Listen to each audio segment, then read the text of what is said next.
porque no pudieron entrar a trabajar, el personal de la planta, ¿no? Tengo que esperar 24 horas para entrar a trabajar. Y ahí encontraron que todo estaba fenómeno. El dron muestra lo contrario, ¿no?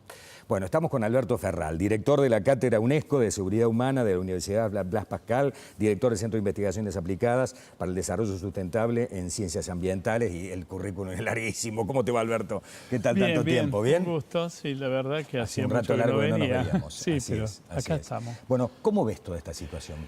Bueno, esto veo que siempre nos pasa lo mismo. Primero le echamos la culpa a la naturaleza, que actúa violentamente, que lo está haciendo más acelerado y lógicamente que ha cambiado el clima, pero nunca pensamos en el antes, durante y después actuamos, durante y el después. O sea, vos decís, siempre decimos, y cayeron 117 claro, milímetros, cayeron 120 milímetros. Cayeron... Claro, es una situación difícil de analizar. Yo lo primero que plantearía es pensar de que estos fenómenos que se están dando por el cambio climático, porque indudablemente que la temperatura del planeta a través del efecto invernadero está aumentando y esto produce un desorden en el clima, indudablemente que vamos a tener estos eventos bruscos y si no tenemos un buen ordenamiento territorial.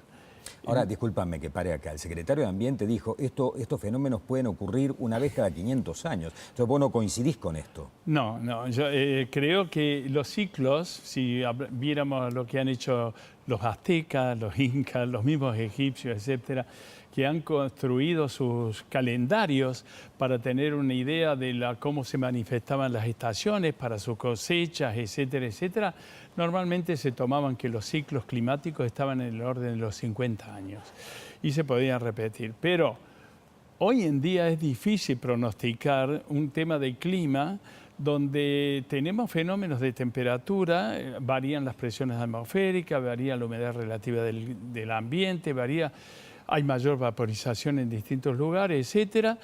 Varían las presiones ante presiones que se producen y por lo tanto se estabilizan las nubes. Una vez estabilizadas se produce la precipitación y llueven 70, 80, 100, 200 milímetros, 350 milímetros de golpe en un día. Y estos son fenómenos que realmente que son graves, que la naturaleza está actuando así. Trata de acomodarse. Que estos ciclos se achican con todos estos cambios climáticos. Yo creo que sí, porque con el calentamiento global. Antes, por ejemplo, sobre el Golfo de México hablábamos de un huracán cada 30, 40 días o a veces uno al año. Hoy en día tenemos a veces 10, 15, 20 huracanes en una temporada. Entonces, frente a esta realidad, el ordenamiento territorial es fundamental, porque yo me atrevería a decir en este momento que más que desastres naturales, que la naturaleza es como si estornudara y trata de acomodarse, son desastres a causa de un mal desarrollo.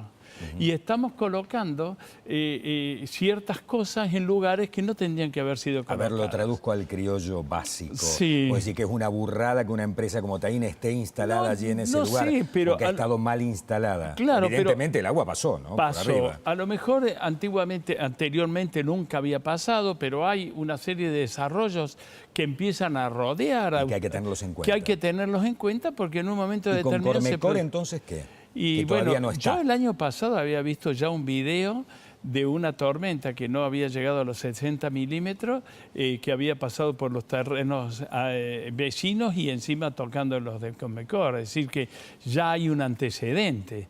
Y frente a un antecedente hay que tomar las prevenciones. Mira, el 50% de la población del mundo está mal ubicada. Eso quiere decir que frente a desastres naturales vamos a tener consecuencias serias. Por lo tanto, la responsabilidad desde el Estado es ordenar el territorio para que los habitantes no solamente tengan calidad de vida en un shopping, etcétera, etcétera, sino que tengan tranquilidad en su salud y en su bienestar, que es lo más delicado. ¿Y cuidamos realmente el medio ambiente o hay mucho marketing y mucho cliché y lo cuidamos poco? Lo cuidamos muy poco. lo cuidamos poco porque desgraciadamente, frente a circunstancias tan difíciles como las que estamos pasando, que todo el mundo se quiere desarrollar, estamos pensando que emitimos dióxido de carbono y un presidente como Trump ha dicho que... Vamos con el carbón. Vamos con el carbón. Las fábricas de automóviles han dicho que en los próximos 10 años vamos a tener 200 millones de automóviles más en la calle. Todo esto perjudica. Creo que debemos cambiar las costumbres y algunos modos de vivir si queremos tener que la seguridad de las personas a futuro sea algo concreto. Te hago la última y está relacionada con algo que se va a desarrollar o a hacer en la fábrica de aviones, que bueno, ya ha habido un anuncio, salió Hércules esta semana, Hércules Felipa, a hablar un poquito del tema, lo había hecho el ministro ya de Ambiente, Berman. ¿Qué es lo que se está haciendo? Bueno, yo personalmente estoy trabajando, me pidió él, trabajar. ¿Vos lo asesorás al ministro Berman? Sí, estoy como asesor responsable de proyectos.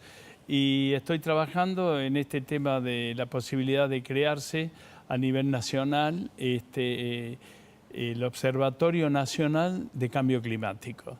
Esto es algo muy importante, tenemos todos los elementos necesarios como para hacer las cosas bien sin crear ningún tipo de estructura nueva. Debemos sumar de la misma manera que hace la matemática con los números. A veces los números no son reales o no son exactos, pero los tenemos fraccionados y hacemos un común denominador y terminamos en un producto. Esto es lo que hay que hacer con el tema del ambiente y con el tema del cambio climático. Hacer uso de toda la información que tienen las universidades, los institutos, los satélites a través de CONAI, el Instituto Nacional del Agua, el Observatorio Nacional de Meteorología, etcétera, etcétera, etcétera. Bueno, cada uno tiene una variable bien definida, que está muy estudiada, que científicamente está comprobado. La pondríamos en una plataforma determinada, como si fuera un modelo matemático, cada uno de esos numeritos y que nos dé una resolución final como para saber cuál puede ser el diagnóstico a largo plazo. No inmediatamente, porque siempre el riesgo, hoy en día tenemos un riesgo potencialmente existente. La atmósfera está calentándose. ¿Qué tenemos que hacer? Prever la amenaza. La amenaza es la probabilidad que eso se cumpla o no se cumpla. Tenemos que disminuir al máximo esa probabilidad y después debemos estudiar la vulnerabilidad a quien les cae y saberlo previamente. Entonces hay que minimizar estos impactos, aclimatizarse y poder entonces actuar en la emergencia. Conciencia. Tuvimos un debate el año pasado aquí en este programa donde decían, ¿qué prefieren, el fundamentalismo ambiental o el fundamentalismo de la billetera? Planteaba Raúl Montenegro, me acuerdo. Y te deja pensando, a ver, yo no sé si el fundamentalismo, pero tomemos conciencia sobre el medio ambiente. Yo recuerdo, yo no sé si eras vos funcionario, Martín, en aquella época que el eslogan era tenemos solo medio ambiente, cuidémoslo. Así era, sí, así era. Y parece que hemos involucionado en ese sentido. Profe, gracias por haber estado con nosotros. No, al contrario, me parece muy importante que tomemos conciencia y empecemos a cambiar los hábitos. Ha sido un gusto. Vamos a la pausa. Cuando nos reencontremos vamos a hablar un poco de economía, de política y vamos a hablar con el intendente de Carlos Paz también de todo lo que ha ocurrido con el lago, lo que está ocurriendo en el lago, las algas, la contaminación, etcétera, etcétera. No se vaya, quédese con nosotros.